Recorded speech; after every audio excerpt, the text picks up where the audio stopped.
Alright, so hello everyone. Welcome back to another figure review. In this case, for today, we're going to be reviewing the NEZUKO Nendoroid and her demon form. Main reason for this is because Season 3 of Demon Slayer just ended, and I thought this was very fitting to do. Especially since it's been not even a week, but yeah. This is a Nendoroid I got recently. She came out a while back, like 2-3 months ago, I want to say. And the English website for Good Smile. So yeah, this is one of the first Demon Slayer Nendoroids I've gotten, and probably my most wanted one. I like her demon form, mostly because it looks cool, and it allows Nezuko herself to be more helpful or more important in the anime, I guess. Without giving any spoilers with the anime, I think this form is very good in general. But aside from that, I don't have much to say. Another video now going on. But yeah, let's just get right into it and see what she has going for her.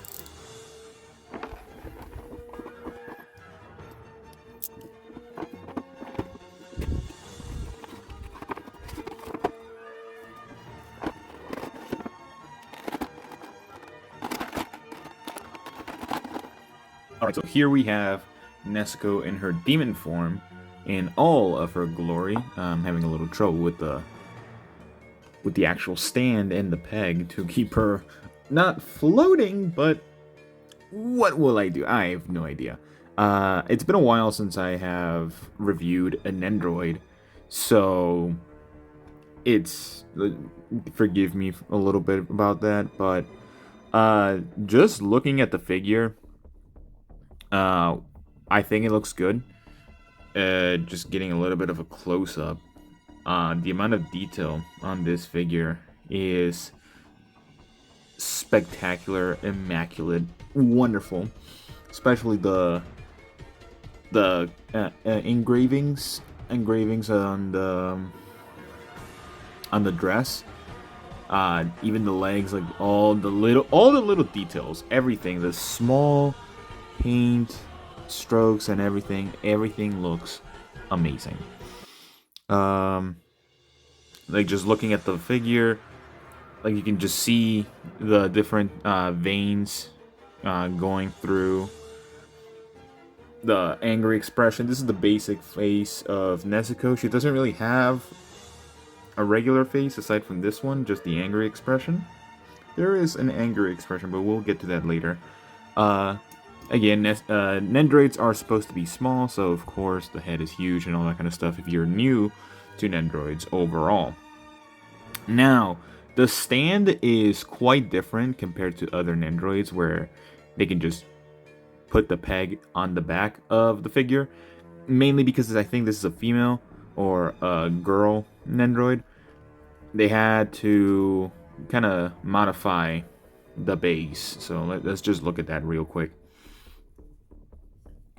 So, looking at the base, you can see it's completely different than any other type of Nendoroid.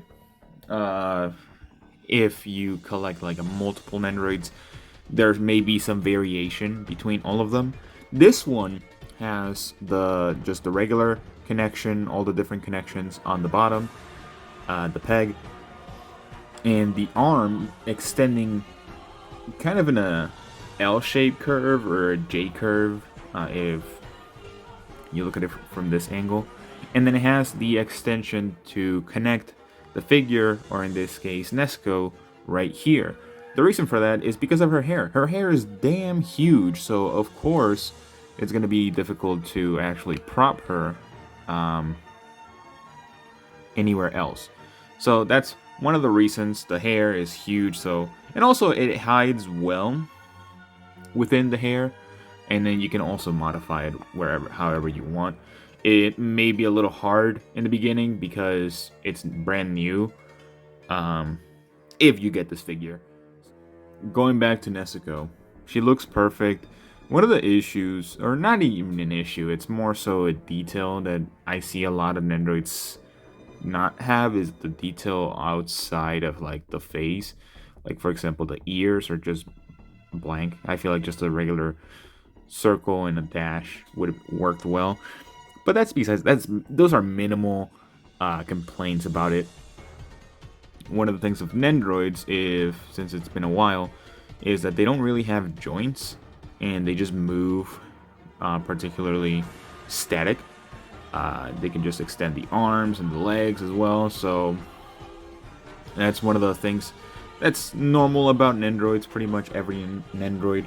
But there is additional parts that you can add to these Nendoroids to make it seem like they are moving in various different poses, which we will get to in just a second.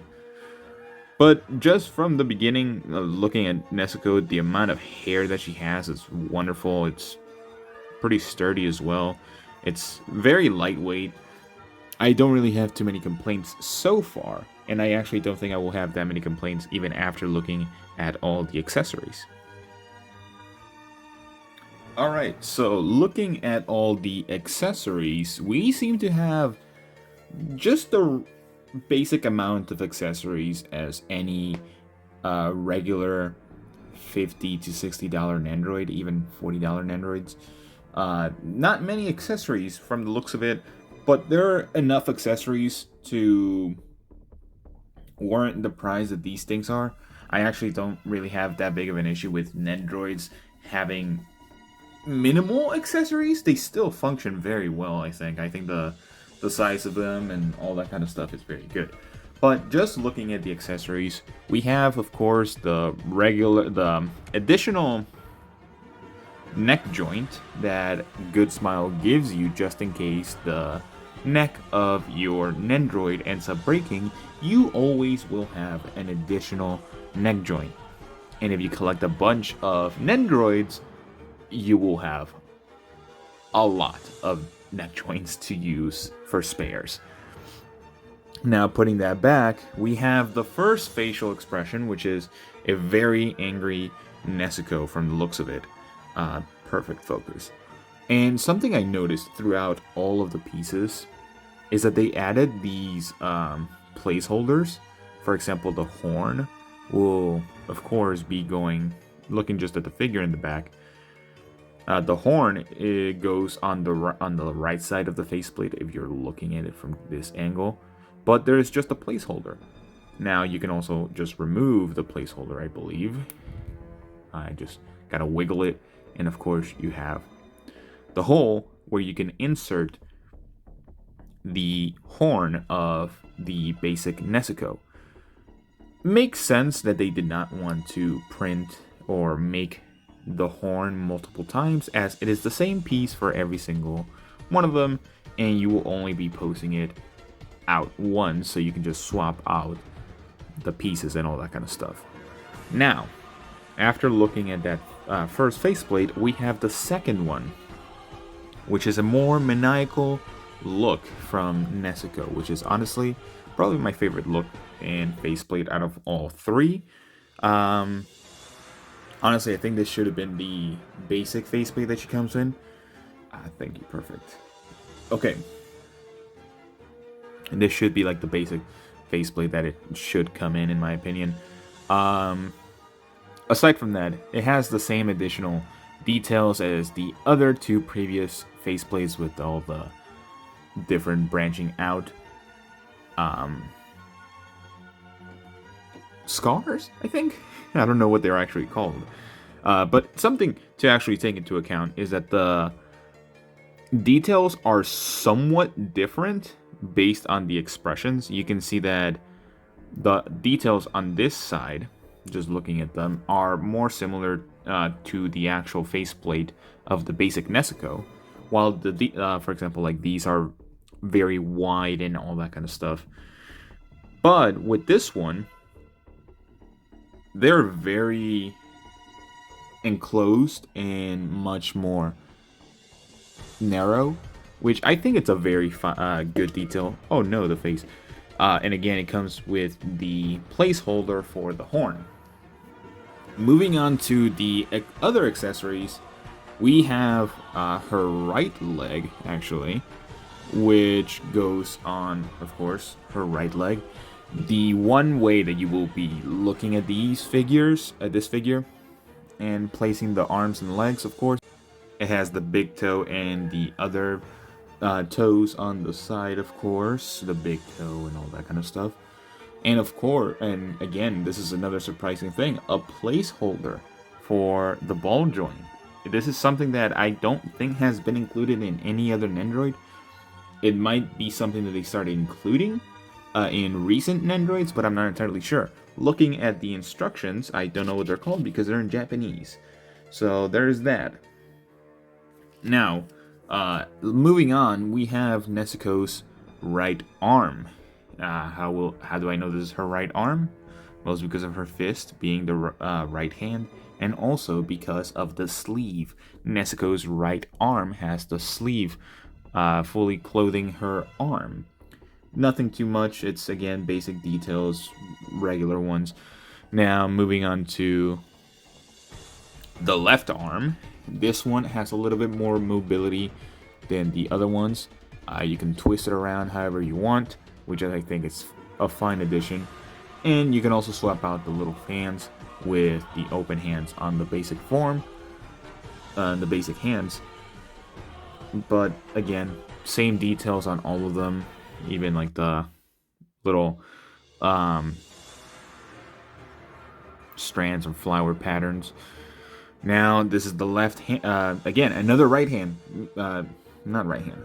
Right leg. More so of putting more pressure, since the legs of Nendoroids don't really have much mobility to begin with.